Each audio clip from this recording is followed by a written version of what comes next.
Oh, yeah. What's up, everybody? Welcome back. It's Actuali Podcast. I'm Chris. I'm DJ. And today we are finally going to pick back up on our series covering David Bentley Hart's essay, God and Nothing. It's quite the compelling essay, and it is quite a complex stream of thought. So we're taking several episodes to break this down.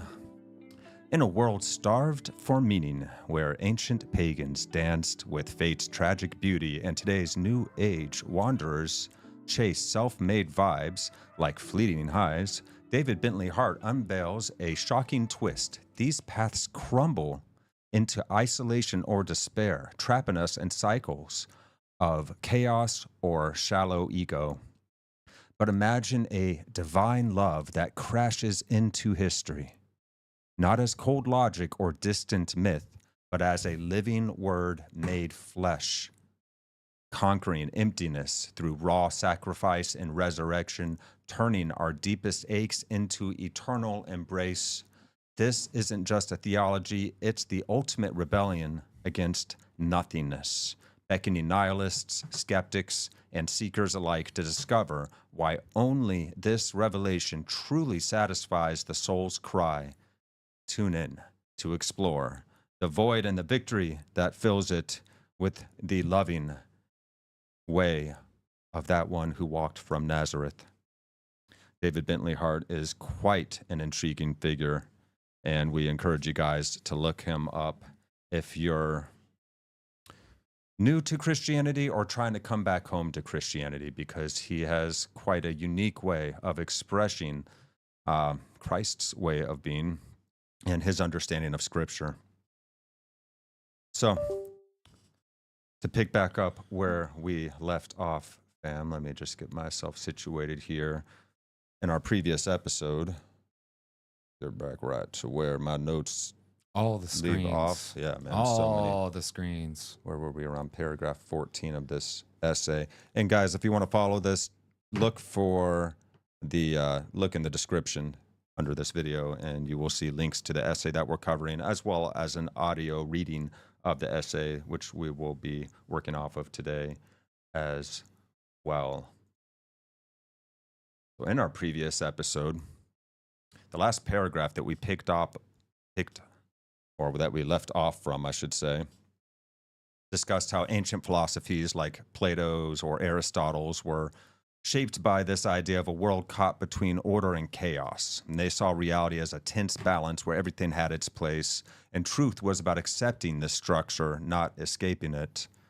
Even the deepest philosophies couldn't imagine a world beyond this system. You know, previously in pagan times, it was all about sacrificing something to appease the strange, unpredictable nature of these often violent gods. Well, and sacrificing like a physical thing. A physical thing, yeah. Your A child. Well, your crops, your best cattle. Or your children. Mm-hmm. Babies. Yeah. Well, that happens. Yeah, right. Moloch worship and all that stuff. Yeah. But yeah, so like, as far as the sacrifice goes, in Christianity, we've moved from the sacrifice of like burnt offerings, you know, the oils, the flesh, the plant materials, to an ultimate sacrifice. And then really what it is you're sacrificing your time, your energy, and yourself. Mm-hmm. And ultimately it's yourself that you're sacrificing. You're sacrificing yourself to the world, right, to help the world. That's the calling. But so like previously in this essay, it's Christianity went around, they killed the old gods and brought in this ultimate God, Jesus, and Jesus' father, God. But then we modernized and we killed that God too. Yeah. And now we're in this weird void of we don't have gods or a God to worship as far as like, you know, the everyday person. You know, if you're Christians, you know who you're worshiping. If you're neo-pagans, you know what you're worshiping and everything, but we've killed that all off, and now we have this huge gap of meaning. And what do we sacrifice to? And so now, like, do we sacrifice the money? Well, because if you have enough money, well, you can be stable, right? Yeah. But money ain't going to get you happiness, and it ain't going to get you into heaven.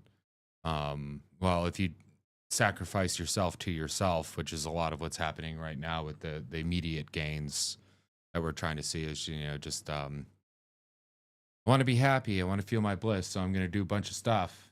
Sacrifice yourself to that God, and that's not a good God either. It's almost the self-destruction. Yeah. So it's like we as a species have kind of gotten ourselves to a point where we don't have not a just God, but an appropriate God to make the appropriate sacrifices to make a better life. We certainly don't want a God that asks us to sacrifice our children, our firstborn, our best cow, things like that. That.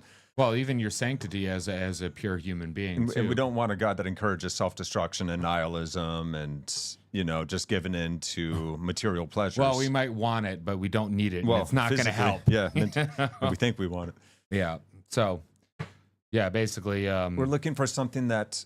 Okay, because we understand this ideal of sacrifice is very important as humans. Yeah. So we started writing about it in our stories. This idea that if you put off what you want in this moment for what you actually need in the long run, so like say you could continue eating all of that bison that you just killed, but you know what? Actually, if we sacrifice the want to enjoy the pleasure of eating right now and save some of this for later, we can survive longer. So we learned the art of sacrifice very early on in our evolution. We started writing it into our stories as it became more conscious in our awareness. And then we started to refine that art of sacrifice. And we went through these phases of the evolution of the understanding of sacrifice. Yeah, and it almost seems like at the core of why we sacrifice, at least in like the Judeo-Christian Western idea, is the reason why we sacrifice is for this idea of the future, and a future that we may not be a part of either. When you're thinking generations of and even when we're thinking of heaven, we could be thinking of inner peace as well. Like the heaven that could be here right for us right now on earth is unattainable and unavailable to us because we're so caught up in the ego mind and trying to satiate ourselves with material physical pleasures. Yeah, or even the heaven that has yet to be built on earth, right? Right. Which in Revelations they get into that, the description of what the next age is a new heaven and a new earth. I don't take it from the literalist sense where it's like, oh, there's going to be this new manufactured earth that's going to be like perfect, and this new heaven that's even more perfect than that. It's like right now what we're doing is we're creating a ever more perfect heaven on earth. And if you don't think you live in heaven on earth, you might want to look and appreciate more what you actually have. Change the frame of your perception. Because for like 99% of humanity, we're doing way better than all of our ancestors. Yeah, we really are. You can thank capitalism for that, or you could thank God for that. You could thank both. You could thank God and the system that is capitalism for that. But still, like we're living really good right now. Like, here's a what if that like has gone through my mind. What if what we have right now on Earth is heaven? It is the best that we get. How can you be satisfied with that? And I don't mean like, how could you be satisfied with that? It's so terrible. But it's like, how can you actually appreciate the good things that are happening now that were never able to happen before? We've got medicines. Well, we don't have the contrast of experience to understand. Well, sure, because like how many of us are going to live in sticks and Stone Age era? Yeah. Very few, like the bushcrafter types like to do that stuff, but it's still for a short period of time and then they go back into reality. Yeah. Whereas now, like, you've got the Library of Alexandria in your pocket. So all the knowledge, the combined knowledge of humans in your pocket. You have medications that can cure diseases that used to just kill you. So if you had them, you're done. We're constantly finding new cures for diseases that would kill you and you're done. Like we're simultaneously living in the best heaven we could imagine on earth, as well as the worst hell we could imagine. So it comes down to like, what are you sacrificing towards? Are you sacrificing towards the future and future generations, or are you sacrificing towards the now? And if you sacrifice towards the now, you're going to create the hell. if you're excuse me, if you're sacrificing towards the future, that is the realm of heaven, right? Because like, you know, the idea of heaven is always something that's going to happen later, like when you die. Yeah. Right. So that's automatically in the future. But there's humans and cultures that don't actually believe that the future actually exists. And, you know, rightly so, the future does not exist right now. It does not. So if it does not exist right now, it doesn't exist. Okay, I get that. But you can plan for it as if it exists, and it will make the now better. And really, that's like, you know, that's what Christianity is about. It's not about, you know, just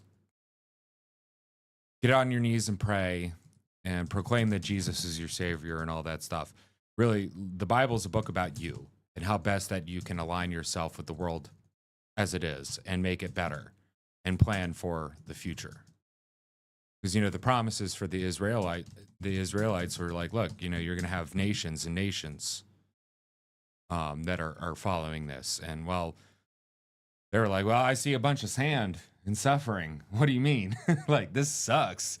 And then, well, the Jews got stuck in the desert for 40 freaking years following some dude and his buddy, you know, like through the desert. And 40 years. And then, you know, like you go thousands of years later and they're still getting a rough end of the stick. Yeah. And so are we all, you know, it's a rough end of the stick, but it's a heavenly rough end of the stick. Yeah. Yeah. You know, times are good, man. Yeah, there's a lot of evil happening, but We can even find God in our suffering because it strips everything away from you once you get down to the very bottom of your suffering. And there you will still find God. You will still find that there is an interconnected sense of oneness that we all have access to. There is an infinite, unbelievably merciful love from the very source of this universe that seems to pulse from every single pixel of existence. And it's here and readily available for us. And it's so easy to miss because we find ourselves so distracted, so easily distracted and then compelled by those distractions, especially so nowadays because everything is high def and everything, you know, that we've just gotten better and better and better well, at and also distracting ourselves. Everything has become so immediate. So like Immediately accessible. We don't really necessarily have to think of the future because you can have it now. You want your groceries? Well, you don't have to get in your car and go do it. You can just, right now, you can put it in your phone and somebody will deliver it to you in some vague future, and then that'll be right now, and you have your groceries. You didn't have to go through a process other than the immediate. So you don't have any appreciation for things. Yeah, we don't have appreciation for things the way we used to, because things used to be harder to gain access to. Well, we would appreciate them much more as a result. It's no wonder, no mystery why, like, say in the Bible, there is the reference to shepherds and farmers and, you know, reaping crops. Well, it's like, well, you plant something that in a season will come to fruition, but that's not guaranteed because forces outside of your control might, you know, you get too much rain, not enough rain, you can't get the crops that you need. Or it's a perfect time and you get the crops you need. But if you make sure that you plant them when you need to plant them and you pay attention, you'll do better off. Whereas now it's just like, well, it doesn't matter about the season. I can get it right now regardless. So I don't have to plan for the future. And also that I don't have to plan for the future. You don't reap the benefits of like, yes, I planned for this and it worked out, or the suffering of I planned for this and it didn't work out. Yeah. You know, so almost we've robbed ourselves of appreciation and the wisdom to be gained from not getting what you want, exactly, from either or the blessings or the curses. We've kind of robbed ourselves from that, and that leads us to that feeling of nihilism in the nothing, which is nothing is what we're talking about as it used to be. And you know, we're constantly searching for those dopamine hits, but it takes more and more and more to even get the same level of dopamine as we used to, you know. So wow, I mean, you know, the analogy of like spinning a fidget spinner while being on your phone, scrolling or playing a game while watching a TV show is a very common occurrence nowadays, I think, amongst people, especially the youth, because you're addicted to the eye candy and you're addicted to that high fidelity, I'm information access. And Oh yeah, I'm guilty of this. I play Minecraft while I'm listening to lectures. Right? Yeah. To keep the side of the brain busy. Oh yeah, and it works out, and then I end up Well, building maybe there's like a healthy lecture versions hall. of this and less healthy versions of it. Because Sure. if we're trying to distract ourselves from life and from our problems and the things we're concerned over that we're not working on, then of course that's a bad practice. But yeah, if you're playing Minecraft and you're listening to a lecture and you're learning about something that you're then going to apply to your life, maybe that's a gray area, or maybe that's even coming over into a good use. Well, it could be good use Because I used to always draw while I would be listening to the Yeah. teachers in class to keep that side of my brain occupied, because I wanted to stir, I wanted to run yeah, around oh, and be yeah, a oh, kid yeah, and yeah, play yeah. and do all that kind of stuff. So to stay focused, I would have to occupy part of my brain, and then I could pay attention to what she was saying much more easily. So yeah, it like these things is like in this sense, like distracting one part of your brain while you're actually learning with the other part of your brain could be detrimental depending on how you use it. If you're Or it trying to could be do it to beneficial. distract yourself from life. Are you Yeah. trying to escape from reality, or are you trying to like focus in on something? Well, what I'm trying to do is I'm trying to do two things at once. I play the Minecraft so I can learn spatial reasoning and building and problem solving, And you're relaxing too, other stuff like that. And then I'm listening to stuff, and sometimes it's really heavy. Well, like stuff. you don't just want to sit there and relax and turn off. You're still keeping yourself turned on. In a sense, you're still learning, you're still growing, you're still trying to even when I go to understand. sleep, I can't turn off. So that's not an option for Yeah. me personally. I don't know if any. That's of y'all where are like prayer that, and but- meditation comes in, fam. We got to make of our lives a meditation and a prayer, and then, so that we miss the mark and then less. meditations, Yeah, which isn't just the act of calming the mind and getting back and to being the source stillness, of but one, contemplating as But well. it's Yeah. also practices. So meditations, like the Hail Marys on the Rosary are meditations. But then there's also like say you could read scripture and then ponder the scripture. And that's a meditation. That's the contemplation. Yeah. So part it's of it. like verb meditation versus what would that be like? You Subject meditation. Yeah, there's the inward and the outward aspects of meditation. You could say is a good way to put that. And the overall and the particularization of meditations as well. Like what are you meditating on at the moment? Yeah. Well, that going micro and then going macro and going micro and going macro is something that John Vervaeke teaches, because that was the style of meditation he learned. And I think that's really helpful, is because that's what even the ancient Buddhists were doing, and the ancient Christians and all these great mystery schools at their best. They were trying to find a way to not only be as one with that stillness, but how now to act in the world and carry this stillness into the actual world. So I don't just learn how to do this up in silence in a cave separated from everybody. I learned how to do this in the mix, in the mess, in the midst of everything with everyone else, And learn it well. to maintain this stasis. And learn it well enough to convey it to other people so they can participate as well. Yes. Because wisdom isn't really good if you can't share it with anybody. Yeah. Right. Selfish wisdom is not a great blessing. No, you're just trying to protect yourself. Actually, so it is selfish. Yeah. Well, selfish wisdom leads you to nihilism. It's like, I know all this stuff, but why does it matter? Yeah. It's like, well, you gotta share it. Turn into Sam Harris if you go too far with it. Well, okay, yes. Not dogging on you, Sam. He does some great work in the world. We'll give him some credit. And there. actually, he's got some pretty good points. And even if somebody has like an opposite argument to you, if it's a good argument, it's worth having. So then, even if in the end, in the future, that argument ends up being wrong, it still helped you get to more right. Right? Yeah. You know what I mean? Yeah. Yeah, it does. It does. It helps you learn what not to do. So, well, without further ado, fam, let's go ahead and let's jump on in and pick back up where we left off. Yep. And here's the last paragraph, in fact, where we were last episode. Bring this up on screen. There we go. Yeah. In any event, the purpose behind these indefensibly broad pronouncements, however elliptically pursued, is to aid in recalling how shatteringly subversive Christianity was of so many of the certitudes of the world it entered, and how profoundly its exclusive fidelity to the God of Christ transformed the world. This is, of course, no more than we should expect if we take the New Testament's paschal triumphalism to heart. Now is the judgment of this world. Now will the prince of this world be cast out, from John 12:31. Or, I have overcome the world, from John 16:33. He is, quote, far above all principality and power and might and dominion, and all things are put under his feet. Ephesians 1:21-2. Having spoiled principalities and powers, he made a show of them openly, triumphing over them in it. Colossians 2:15, he led captivity captive, Ephesians 4:8, and so on. Still, we can largely absorb Scripture's talk of the defeat of the devil, the angels of the nations, and the powers of the air, and yet fail to recognize how radically the Gospels reinterpreted, or as Nietzsche would say, transvalued everything in the light of Easter. So basically, what this is saying is that these ancient philosophies were all suddenly superseded, transcended, and beyond that, transvalued in the face of Christ answering the problem that they had all kind of come up into a wall with. They had run into a wall, and they couldn't go any further in helping humans adapt to the planet. All of a sudden comes along Christ, which takes the sacrificial motive unto himself in the deepest, most profound way that we've ever seen in human history. And it just transcended everything. Yeah.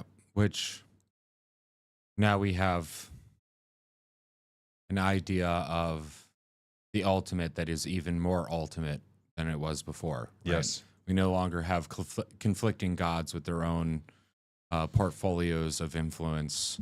We have one that covers it all.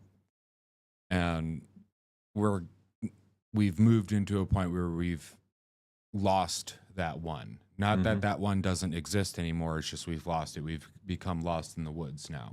That one is still there. That one way, that one path is still there. Yeah, there's no longer many gods anymore. We know that there's a supreme, unified, ineffable source that is beyond all conceptions of God. It's the God beyond gods. And so there's nothing new that needs to be added. If this expression of God does express a perfect expression of unconditional love for us. Well, I won't say there's nothing new. Well, there's always going to be us recapitulating this understanding. Or us, but there can't be any gods after this because this is the God beyond gods. This is we now have now we're finally thinking in the sense of transcendence beyond our conceptions. Yeah. So I would say that we've gone from many points. So many gods, many influences down to one point. To unified point that contains all the points. And you can't get any more concise than one point. However, how you interpret that point and live in not confluence, but in how you live how you live beneficially with this point can change as we go, because we are evolving creatures. Yes, so our understanding of this point of God, of Jesus, will change with us. Now, the core of what Jesus is and what God is does not change, right? Right. It's So, the changeless, changeful. The tree, The source of change. The tree is always the tree. What we appreciate the tree for changes. Yeah. Yeah. On a hot, sunny day when our species becomes overburdened by the sun, the tree is now shade. When there's too much rain, when we become a species that has too much rain, the tree becomes shelter from the rain. When we are hungry, as a species that is hungry and become a hungry species, the tree now bears fruit. Right? The tree is always the tree. Yeah. How we relate and interact with the tree is going to change. Yeah. And I think it's incumbent upon us as those who call themselves Christians that as we change, we don't lose sight of the tree. Right. Yeah. You know? Yeah.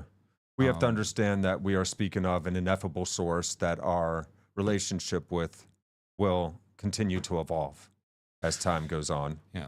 Well, but there is an ineffable source that is from the thing from which all things spring. Now we know there that is. We have now identified. We know there is the source. Yeah. Right. Instead of many competing sources. Yeah, that are all fighting each other. You know, gods fighting gods fighting gods. Yeah. And what one way that as a species, going into monotheism, we have adapted to this idea of one source is we have to then say, okay, all these other sources are tainted and poisoned, therefore demons, right? You know, we think of Moloch and Baal as demons. Mm-hmm. You know, whether it's Baal, like Beelzebub is another name for Baal. That's a demon, right? Mm-hmm. So we have to realize that those sources aren't original sources; they're tainted. And as a monotheistic believing species, for the most part, most people on the planet are monotheists, by the way. We have created demons out of previous gods. Mm-hmm.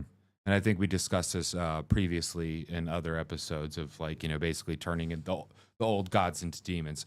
And it's not just because we're right and we're demonizing the other. It's like, well, what does a demon do? A demon separates. Yeah. It pulls things off of you and pulls you into unattuned or non-attuned places. Yeah. And I think that if you understand Christ correctly, then you're realizing that this is something that transcends even religions. Just sometimes we'll hear Christians say that Christianity is not a religion, it's a way of being. It's following Christ, because there's not just pure dogmatism here. If you're doing it the dogmatic way, you're kind of missing the mark again. Yeah, well, it's a participatory experience. It's a co-creative. You participate in this experience. You have faith. It's not just something you possess in your pocket. You participate in faith, right? Yes. God wishes for us to co-create with Him, or at least that's the way it seems to me. Yeah. And I'm really willing to risk going to hell and get this wrong, so maybe we can get this right eventually. Amen. Because I'd love to help usher in the new earth and the new heavens. Amen. I'd love to be part of that generation, even if it means I am cursed to suffer for all of eternity by messing up. You know, call that a sacrifice, call that what you will, but I think that's kind of what orients me, and always has. That's why I've, earlier in life, I, played with the ideas of, socialism and other stuff like that. And, well, just look out for everybody and it's fine. But then as you get older, you're like, okay, yeah. Well, me personally, I would like to try and look out for everybody I can. Yeah, but to try and create a system to force that into effect never seems to work. You got to actually have the people that can uphold those values, and then the system becomes a reflection of their behavior. You can't just force people with laws and rules to be good. You're going to have a corrupt system every time. Just like you can't force children. You can't force a toddler to help you with something. You have to have some kind of deep spiritual, ethical, moral foundation. Well, you can ask them. Yeah. Like, say with like a toddler, like, be like, I need you to pick up your broom. Well, that's not going to work for the toddler. They're going to kick, scream. They're going to curse you out. They're going to be violent and do whatever. But if you're like, hey, like, can you hand me that? That would help out. Oh, hey, thank you very much. I need some, I need some help with this. Would you mind? You help them feel good about it. Next thing you know, they want to bring everybody everything. You see kids do this. That's what, in my mind, what real evangelicalism is. Yeah. You spread the good word, and it's just like, hey, like, we could use your help. It's more of an invitation. Yeah. You're not condemning the child, being like, oh, you dirty little child with your dirty little room. You're like, hey, man, can you help me with this? Yeah. Yeah, that's it. Appreciate it. And weird psychologically speaking, it works on humans. That it does. Yeah. So the next paragraph in this chapter, it's probably going to be a while before we get to the end, but hopefully we'll create a playlist. Yeah, we'll create a playlist once we're all said and done with this. Or maybe I'll do that tonight. So we have that going. Yep, so you guys can pick up. And, you're welcome to drop right into the middle of these. You're going to garner something. You're certainly going to gain some insights. But if you find this to be intriguing, then definitely start from the top of this series and check out the lecture for yourself. And if you don't find it intriguing, could you help us just by like watching it and maybe leaving a like and a share? That would really help out. Great. Sorry. You can try and harass and distract us in the chat. We are alive, so I like a good chat argument just as much as anybody else does. So come on. Yeah, I had a good one with somebody last week on one of our other videos, and it was an interesting experience. All right. So yeah, no shortage of those in this world. All right, fam, let's go. We're jumping back into it as David Bentley Hart's essay, Christ and Nothing. Here we go. In any event, the purpose behind these indefensibly broad pronouncements, however elliptically pursued, is to aid in recalling how shatteringly subversive Christianity was of so many of the certitudes of the world it entered, and how profoundly its exclusive fidelity to the God of Christ transformed that world. This is, of course, no more than we should expect if we take the New Testament's paschal triumphalism to heart.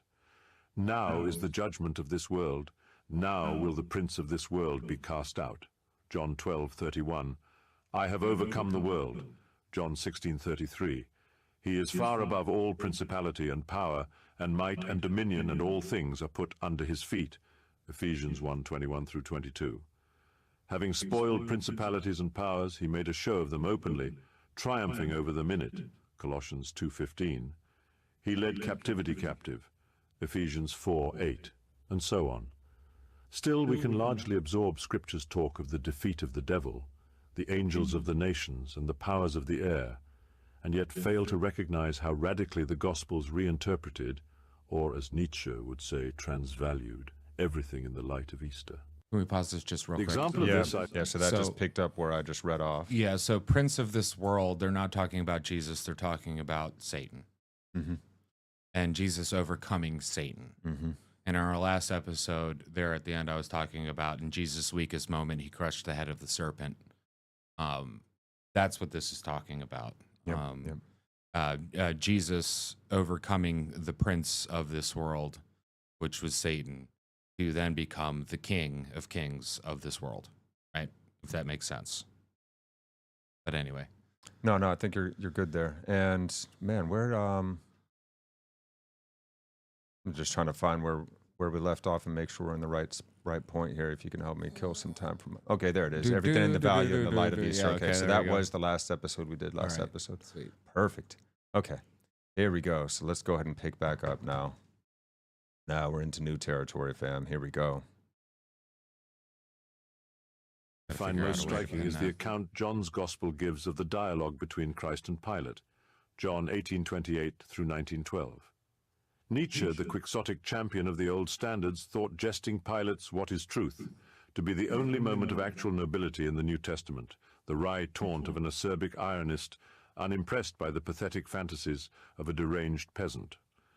But one need not share Nietzsche's sympathies to take his point. One can certainly see what is at stake when Christ, scourged and mocked, is brought before Pilate a second time. The latter's "Whence art thou?"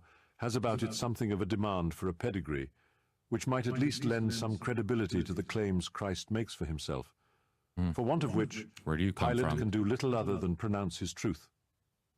I have power to crucify thee, which, to be fair, would under most circumstances be an incontrovertible argument.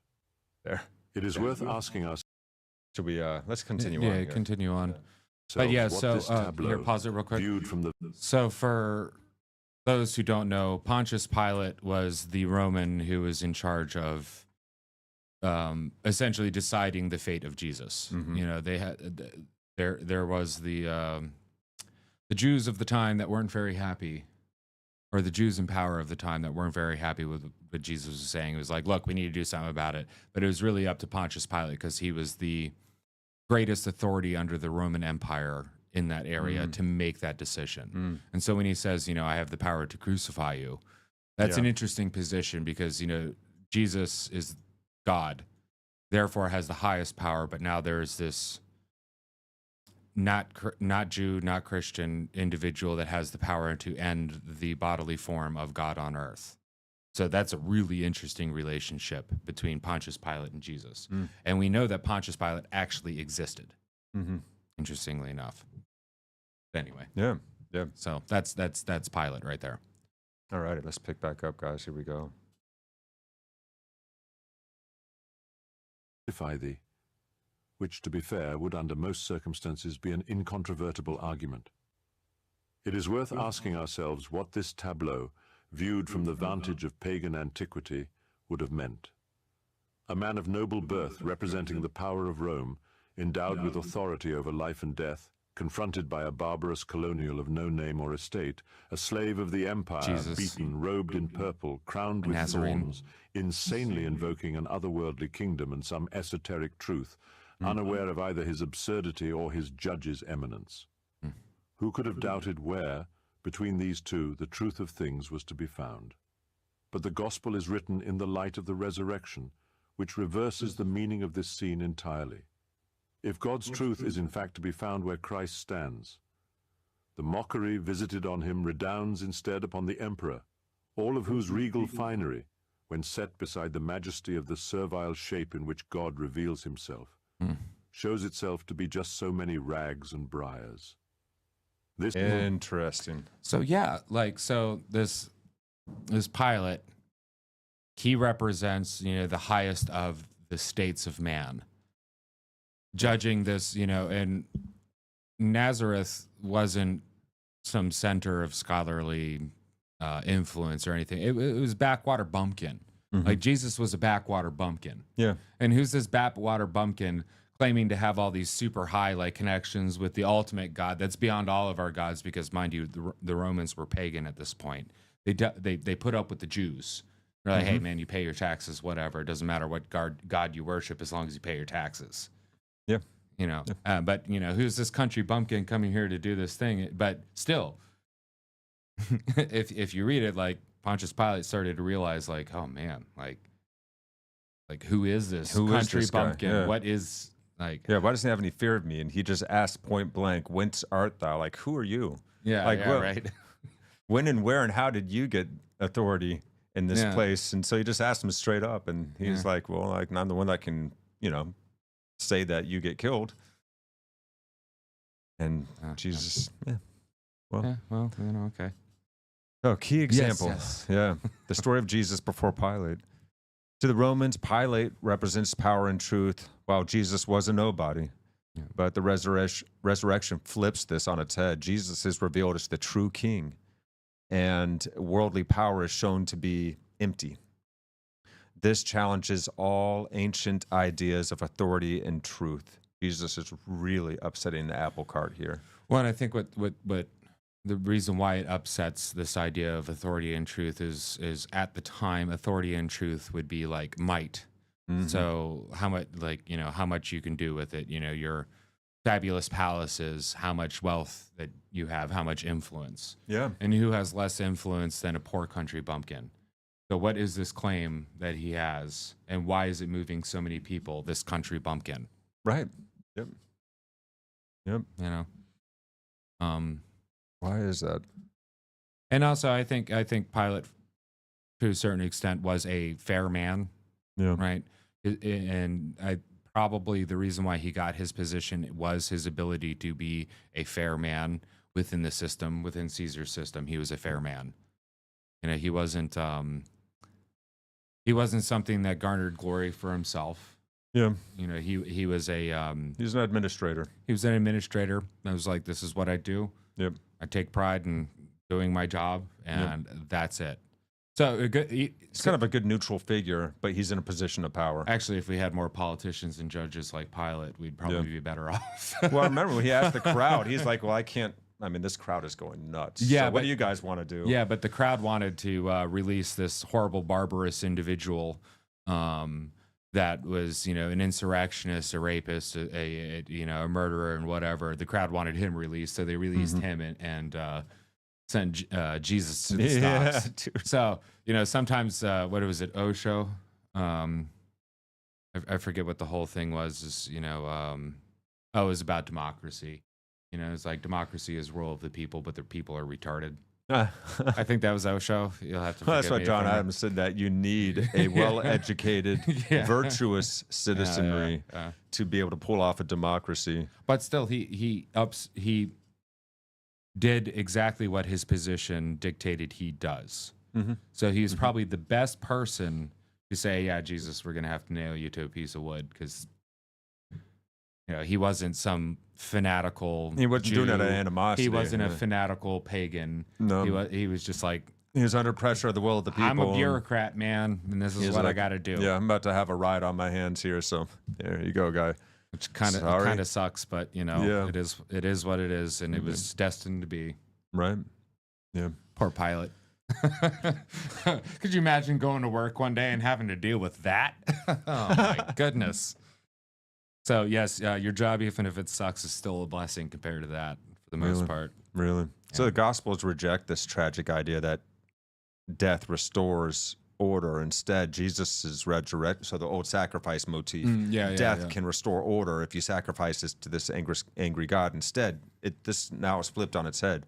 Jesus' resurrection shows that his life and death were about giving life, not balancing cosmic books. So this upends the entire ancient logic of sacrifice where someone had to die to keep things stable. Yeah. Really ingenious. So Christianity isn't a death cult, it's a life cult. And Jesus is born twice. Born from the womb of Mary. Yeah. And then again, born from, you could say, the womb of the tomb. Mm-hmm. So it's really a double life thing, you know, because we've all heard the Yeah. argument, you know, like Christianity is a death cult. And there are some weird practices, you know, eating the blood and the body of Christ. Oh my goodness. But really it's a story of life and living again.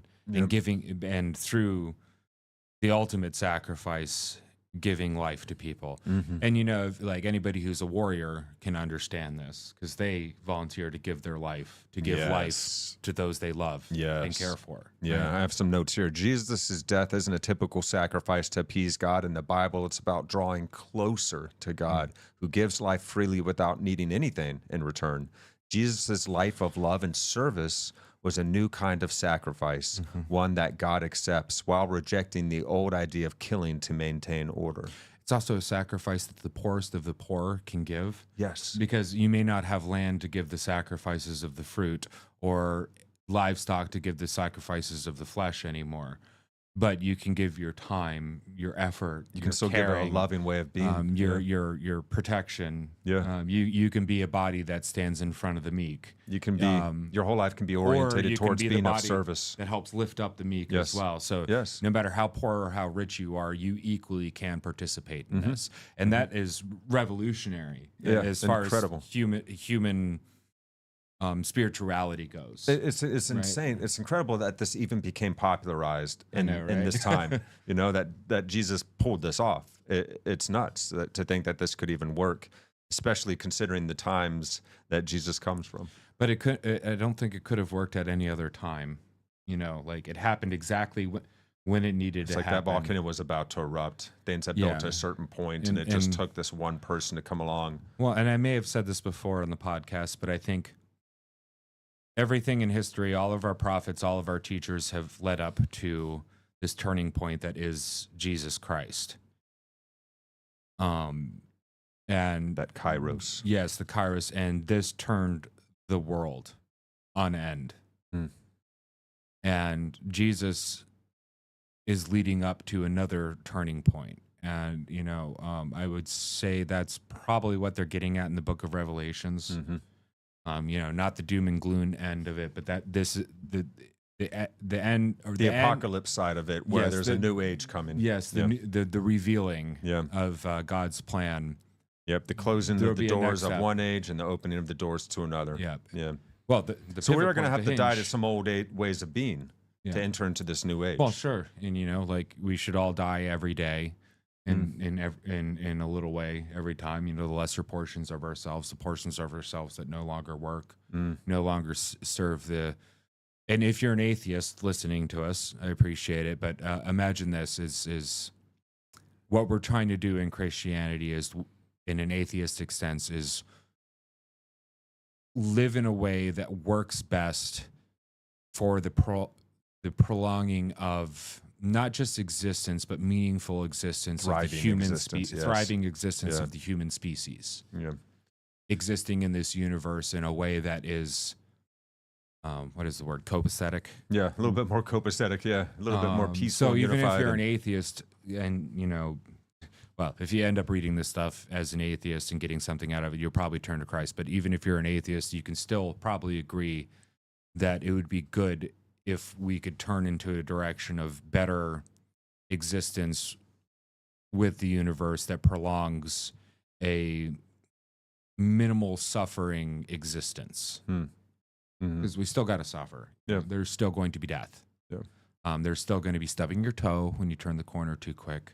There's still going to be sickness, even if we can cure almost all the diseases, new sicknesses of the minds, or some new alien virus or something else is going to come. Yeah. Inevitably.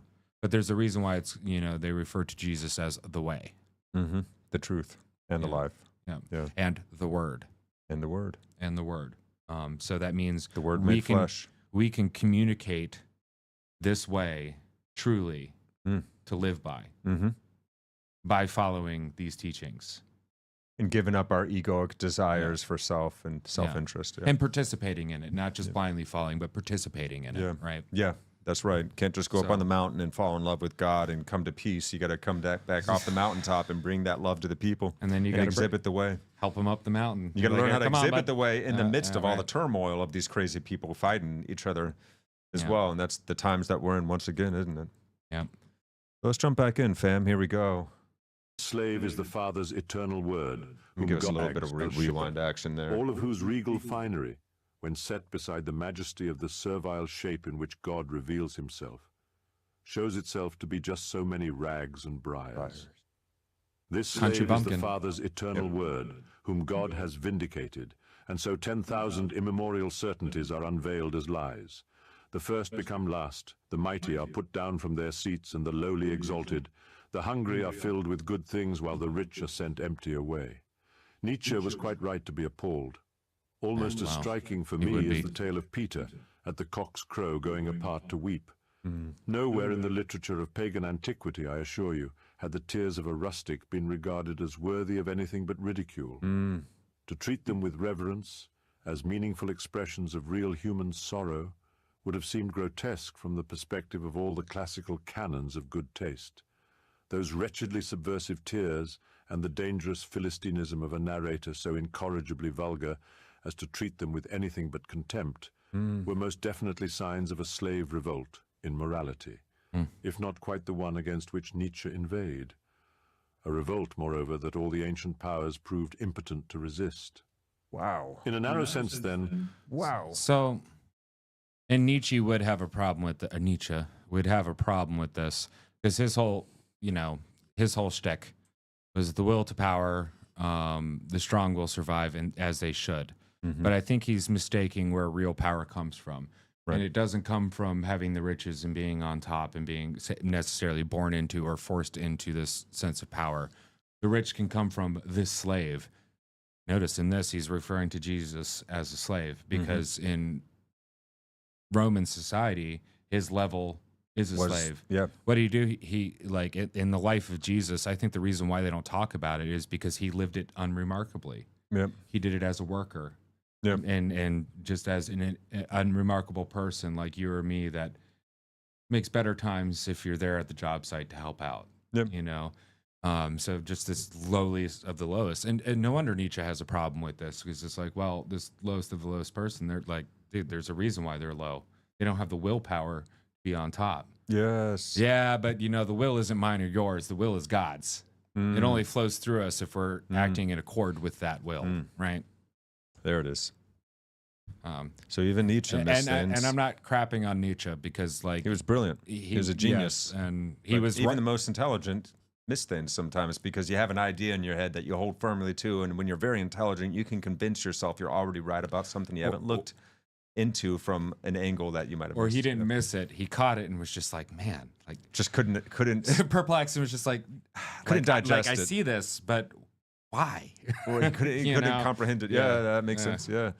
Yeah. But he, you know, to give it to Nietzsche, he asked the questions why, whether I agree with his end states or his presumptions about things. He still was one of the people in human history to ask why.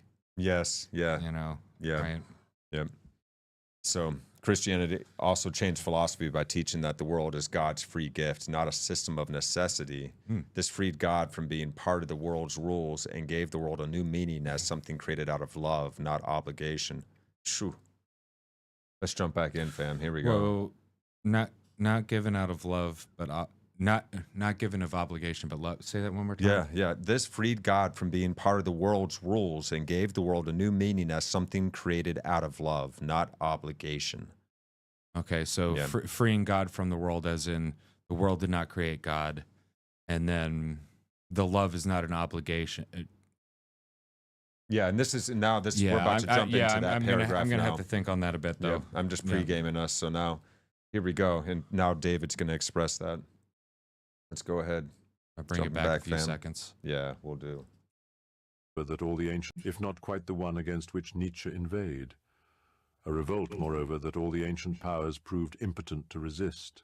Okay. In a narrow sense, then, one might say that the chief offense of the Gospels is their defiance of the insights of tragedy. And not only because Christ does not fit the model of the well-born tragic hero. More important is the incontestable truth that, in the Gospels, the destruction of the protagonist emphatically does not restore or affirm the order of city or cosmos. Were the Gospels to end with Christ's sepulture in good tragic style, it would exculpate all parties, including Pilate and the Sanhedrin, whose judgments would be shown to have been fated by the exigencies of the crisis and the burdens of their offices. The story would then reconcile us to the tragic necessity of all such judgments. But instead comes Easter, which rudely interrupts all the minatory and sententious moralisms of the tragic chorus, just as they are about to be uttered to full effect, and which cavalierly violates the central tenet of sound economics. Rather than trading the sacrificial victim for some supernatural benefit, and so the particular for the universal, Easter restores the slain hero in his particularity again, as the only truth the Gospels have to offer. This is more than a dramatic peripety. The empty tomb overturns all the responsible and necessary verdicts of Christ's judges, and so grants them neither legitimacy nor pardon. In a larger... Wow. Okay.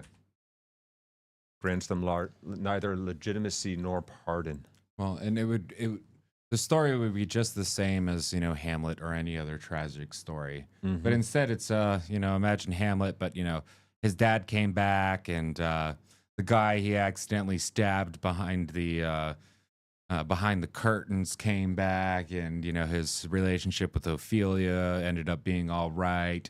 Yeah, that's basically Jesus coming back. It's like, we're not going to do the tragedy. Nope. We're going to come back. I'm going to come back in 3 days with hope. Yep. And a little bit of condemnation of you guys falling asleep when you should be paying you people attention, are no longer saved by your sacrifices of your firstborn children or your red heifer or this or that. Now God has come back. You are saved. Resurrected. His human form that was murdered. And now everybody is saved. The lowest of the low, as well as the highest of the high, if the highest of the high will be willing enough to lower themselves to go through the same door that the lowest of the low go through. Yeah. So God evolved with us, Christianity changed philosophy by teaching that the world is God's free gift, not a system of necessity. This freed God, this free-giving God. The world is a free gift from God. This freed God from being part of the world's rules and gave the world a new meaning as something created out of love, not obligation. What a beautiful flip of the script. This totally changed the way that humans would orient with each other. This opened the world to liberalism. This gave us the liberal world order would not have happened without this movement.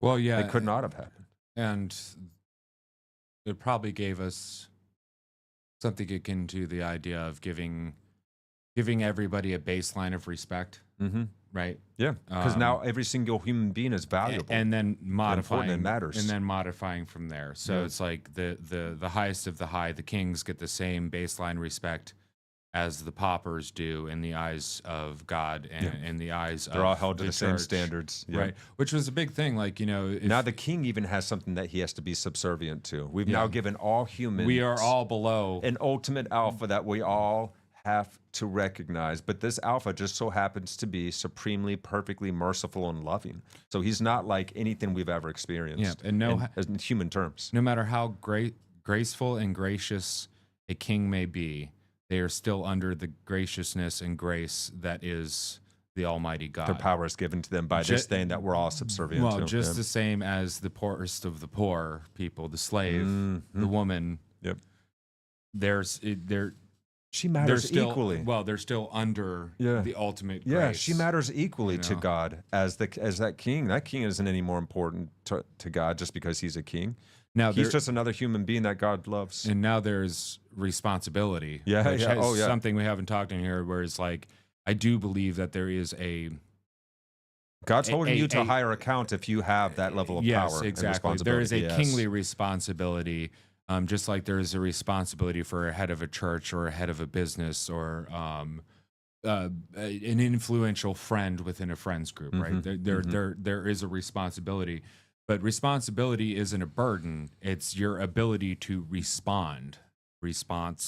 Ability, yeah. right? So if you are a king, you have a greater ability to respond, and you kind of should live up to that. And if you're not, then well, this taps, I mean, it's ingenious how everything just taps right into human nature, because if there's something that I am able to respond to, but I'm not responding to it in my life, I start feeling like crap inside. Oh yeah, anxiety is terrible, man. Yeah, this is how we become depressed and sad. Sure. Yeah, it's actually built into us. So Christianity recognized this. If there's things that we actually have the ability to respond to, but we're not responding to, it makes you feel miserable. And there's a reason, because there's good that you could be doing in this world. There's help, there's aid that you could be applying, that you could be sharing with somebody that you're not, and you know it deep down inside. Yeah, but that's within this last paragraph, that's the turning on the head of, it should be this tragedy, and then it would be like, oh, it's just the same, there's a sacrifice, it's tragedy. Nope, we're going to turn on our head, back alive. Y'all are at the same, have the same level of entry and passing each other, The highest of the high will have to lower themselves or be lowered to get through this.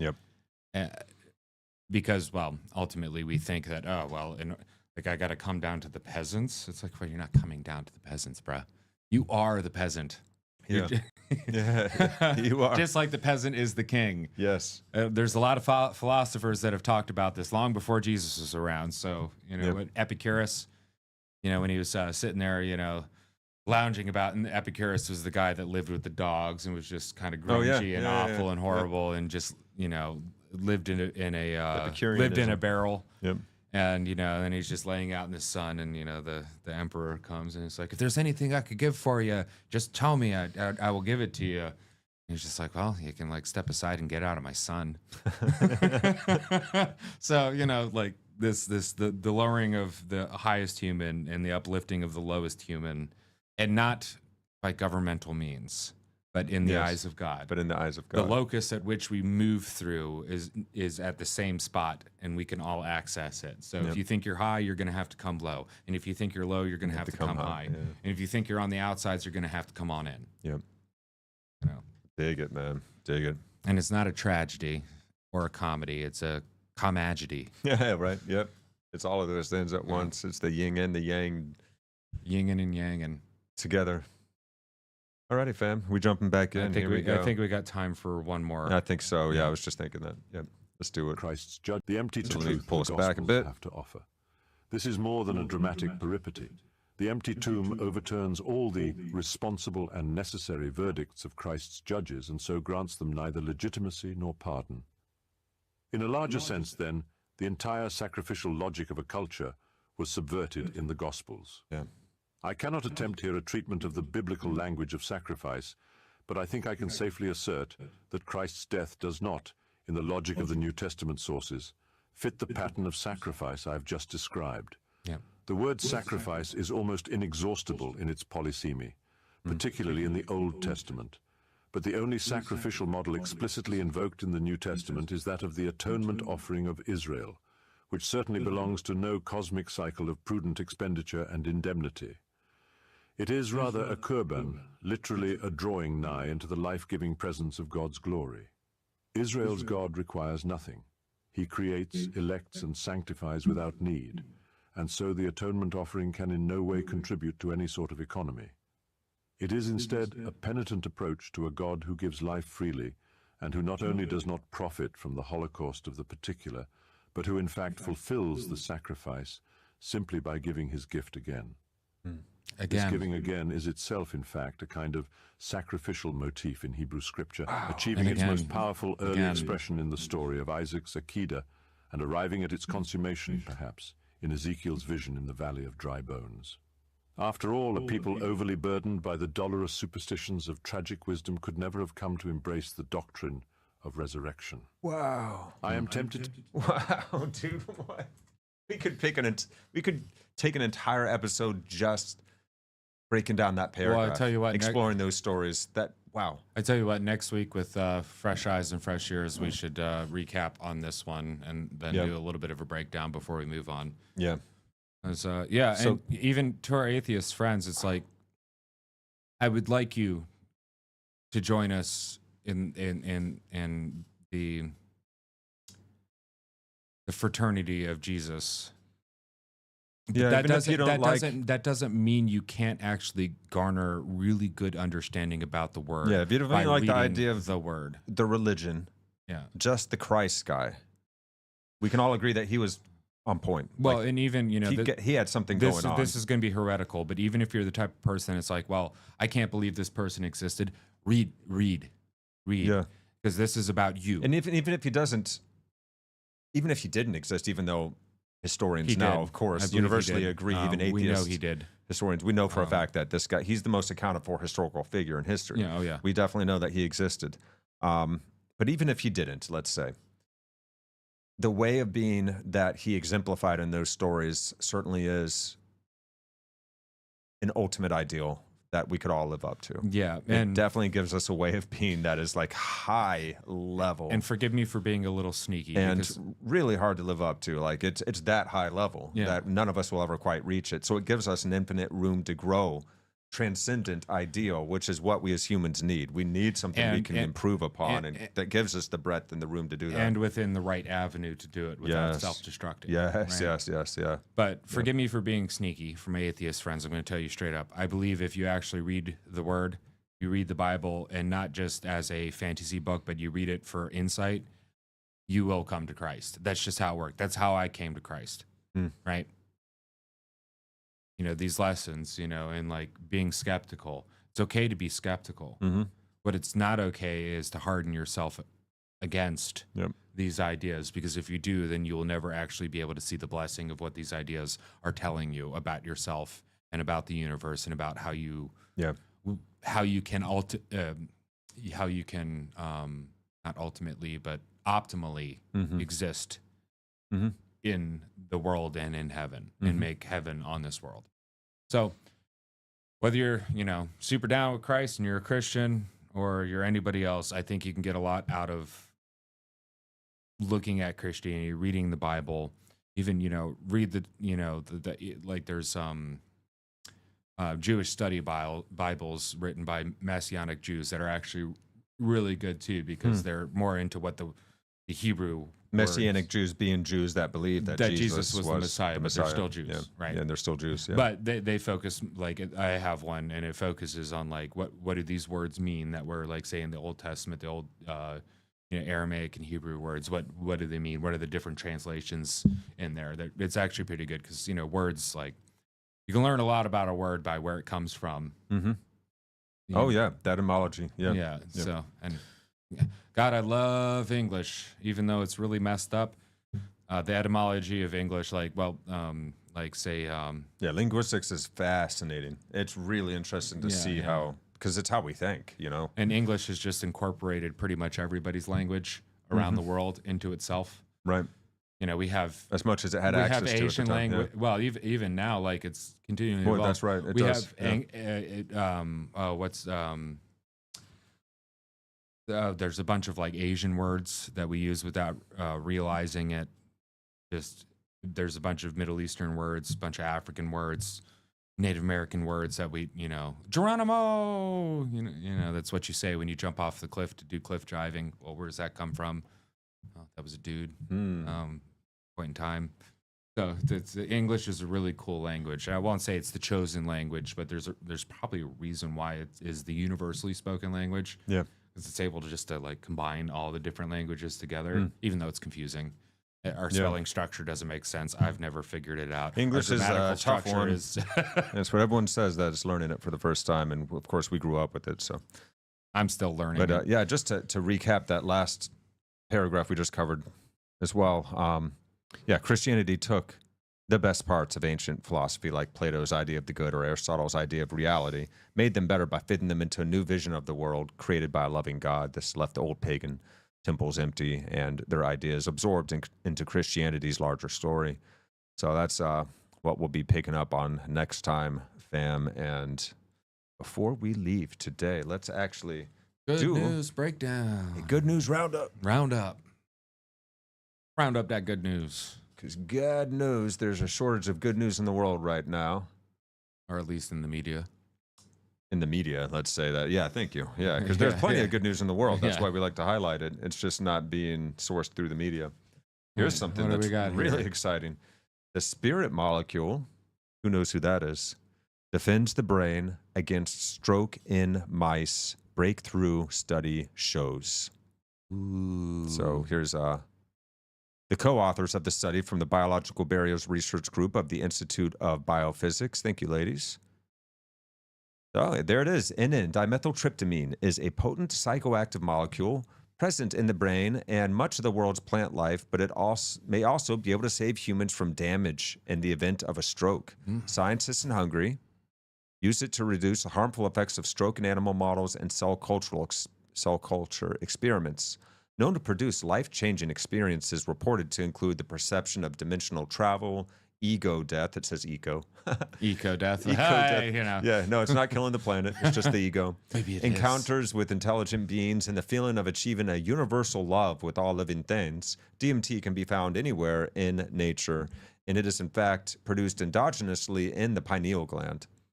The Hungarian team, led by Professor Maria Deli, I'm not going to even read the names, found that DMT treatment restored the structure and function of the damaged blood-brain barrier in mice that had suffered a stroke. It had also improved the function of astrocytes, inhibited the production of inflammatory cytokines in brain, and I don't even know how to say that, endothelial cells and peripheral immune cells, and significantly reduced infarct volume and edema formation. The team published these results in the journals Science Advances. The therapeutic options currently available for stroke are very limited. The dual action of DMT in protecting the blood-brain barrier while reducing brain inflammation offers a novel, complex approach that could complement existing treatments, says Judith Vig, co-first author of the work. Super exciting. That's so cool, man. So there's more to this, and you can find this article on the goodnewsnetwork.org. Link is in the description of the video. Let's look at our... So, hey, Joe Rogan, you know, you're into the DMT stuff. This is another end for those who don't think it's healthy to commune with the machine elves, but this chemical is still good. And notice, they say your life is always better and your health will be better if you get good sleep. Well, maybe dimethyltryptamine isn't just something that's trippy that makes you dream, but also helps with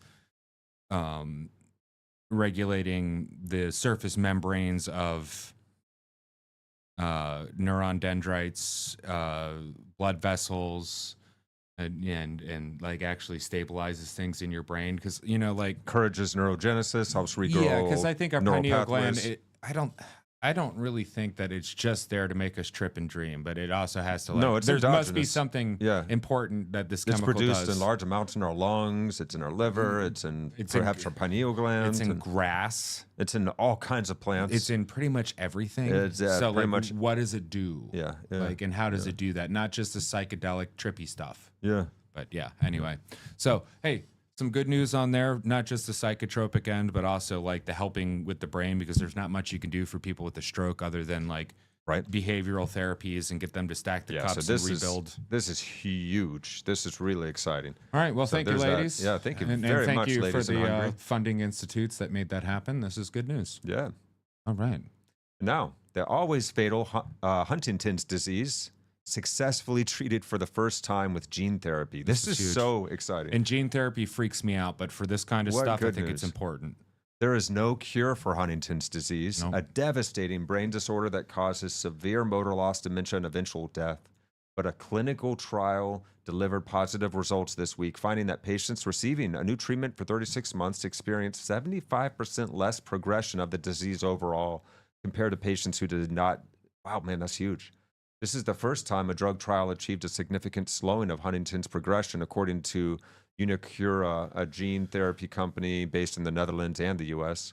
The new gene therapy, AMT-130, was performed on 29 patients including 12 who were given a high dose. Those given a high dose experienced 75% less disease progression as measured by a standard rating scale that incorporates motor, cognitive, and functional measures. Okay. There was a statistically significant benefit as measured by other scales of disease progression, including motor and cognitive function. The researchers also measured participants' levels of neurofilament light protein, NFL, a protein that is released into spinal fluid when neurons are injured, a useful marker for neuronal damage. The scientists found that NFL levels in the spinal fluid were lower in people treated with the drug than they had been at the start of the trial, even though NFL levels would be expected to increase by 20 to 30% over 3 years. They said this suggests that the course of the disease has indeed been slowed. That's great Okay, so news. that's how they're getting their standard is the levels of this marker. Okay. Wow, it's expected that a single dose of AMT30 would last for a person's whole life. Oh, another bit of good news that's kind of like this and lasting is okay. they're figuring out eye drops that can help nearsighted people as you get older. Really? Like, and you get it. Yeah. Oh, that's great. There's another end too. So like, Yep. Yet again, we are living almost to heaven. Like really, like Unprecedented times. We have access to anything that we could possibly ever want or need at our fingertips, and we're still miserable. So that's where this last one comes in, actually. and we're right on the edge of hell. Yeah. So here we You are. got one more? Yeah, I do. right. Living with purpose Ah, may protect your brain from dementia. This is according to a huge new study. So let's check this out. Previous studies into regions of the world where people tend to live longer has shown that having a sense of purpose may actually help you live longer. New research from the University of California in Davis shows that having a sense of purpose in life may have another benefit as people age, reducing the risk of dementia. The new study published in the American Journal of Geriatric Psychiatry followed over 13,000 adults from 45 and older for up to 15 years. wow, that's a long time, man. That's quite a few people. A lot of people in a long study. Researchers found that people who reported a higher sense of purpose in life were about 28% less likely to develop cognitive impairment. That's a big number. Well, and we can see this. Including mild cognitive impairment and dementia. You do. As people talk about this all the time. People too. that have their pets Older or their people garden that are still really there. They're like, yeah, you just got to stay busy, man. yeah. You just got to. This is. I'm like, how are you so healthy for your age? I just stay busy. I got my church group. I got my pets. I got my grandkids. I got my plants. I got something to do. I need to do something. And that's what keeps you psychologically, mentally healthy, not just physically healthy. Yeah. Well, So and the both, social because, factors. the brain dictates what your body gets, right? Yeah. Right. So Oh, true, man. Yeah. When you're depressed, you're not going to be exercising as much either. yeah. So So the protective effect of having a purpose was seen across racial and ethnic groups, as we would imagine. Yep. It also remains significant even after accounting for education, depression, and the APOE4 gene, which is a known risk factor for Alzheimer's. Okay, very interesting. So our findings show that having a sense of purpose helps the brain stay resilient with age, says the senior author, Eliza Wingo, and professor of UC Davis, blah, blah, blah. Even for people with a genetic risk for Alzheimer's disease, since a purpose was linked to later onset and lower likelihood of developing dementia, participants were not specifically asked about the activities that gave their life purpose. However, previous studies on aging have found a wide range of activities give older adults a sense of life purpose, sometimes known as ikigai. Interesting. So, sense of purpose can include relationships, caring for family, spending time with grandchildren, or supporting a spouse or a friend, work or volunteering. Oh yeah, that's a big thing for older. Meaningful sense of purpose. Yeah, professional. So, continue professional work or mentoring or contributing to community causes, staying involved. Yeah. Spirituality or faith, Yeah. religious beliefs, spiritual practices, or involvement in faith-based communities. And then, of course, personal goals, pursuing hobbies, learning new skills, or setting and achieving personal milestones. Then, of course, helping others. Acts of kindness, philanthropy, caregiving, or advocacy work. Purpose delays onset of cognitive decline.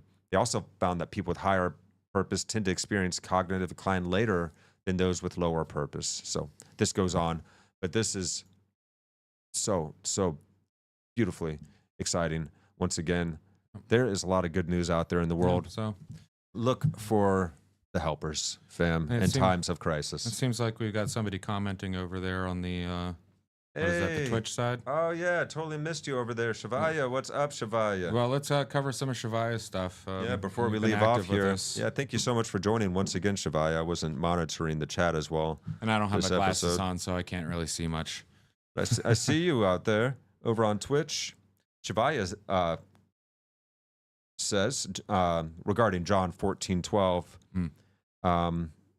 King James Version, "Verily, verily, I say unto you, he that believeth on me, the works that I shall do also, and greater works than these shall he do, because I go unto my Father." The co-creative aspect. Yeah, and the works that you do, it's not the works you do, it's the works that are done through you. That come Yes, from the I greatest- love yeah. it when a Christian is given a compliment and they said, "That's God's doing, man. I Yeah, can't yeah, take yeah. credit for that." I love it when people give it over to God. Well, you are the locus, you are the avenue for God's light It's to shine through, right? Immediate humility. Yeah. When someone's you're doing really well if you have that immediate humility. I want to learn that, man, because that's awesome. Jesus does have some really great quotes. Also, Jordan Peterson offered some sense in these Bible stories. Thank you for bringing that up, Shavaya, because I've been wanting to, and maybe we should do that after we finish this series. Look at Jordan Peterson's psychological significance of the biblical stories lecture series that he did. He did that, and So then that he was did the gospel series that he did with a round table Yes, of yes. not just Christians, but Jews and atheists as well. That would be great to Yeah, cover sometime. yeah. Yeah. Is there anything else? No, that's it. All right. Well, thank you, Shavaya, for sorry we didn't catch it earlier, but we'll catch you at the end. Yeah, thank you so much again, Shavaya, and everybody else for tuning into this episode. All of you guys that are going to watch this in the after the fact, feel free to share comments and thoughts and questions as well, because we can always cover those in the next episode and discuss further. We invite you guys to be a part of this conversation. You know, we don't think of ourselves as some great teachers on high that have all the knowledge and think ourselves better or anything. We're here learning and growing along with you all. I'm with Epicurus. I'm an idiot. Yeah, I live with the dogs, and I'd just rather you get out of my son. Frankly, I ain't no great teacher. Yeah, we're all here together, man, and we're grateful to have you guys with us. And much love to you too, Shavaya. I see your heart. Appreciate. So yeah, still in the room. Thank you for joining us here and being a part of this. Shavaya and everybody else, guys, it's been an honor to do this once again. We're going to be here every Wednesday, 7 p.e.s.t., every Wednesday that we can, as much as possible. But always look for us. Wednesdays, 7 p. Eastern Standard Time. We're going to be on Twitch, Facebook, YouTube, Rumble, and X. And I think that's all of the ones that we're live streaming on. So currently. a lot of things. We're doing a lot of things. We're here wherever you need us, wherever you like to be. We encourage you guys that if you're getting tired of Rumble or YouTube, to come on over to Rumble, because we're there now. If you're getting tired of Rumble, go to X. If you're tired of X, go to YouTube. I don't know, figure it out. But take part in the conversation, and as always, let's be that change we wish to see in the world. Let's actually change this world from the inside out, because there we do have control. There we do have impact. There we can affect that change we wish to see. Love you guys so much. Thank you for being here. Once again, I've been Chris. I've been DJ. And we will see you guys next time. Let's dance our way on out of here. Oh, yeah. Intro music, but for the outro. Yeah. Wait for the drop. 1, 2, 1, Let's 2, go.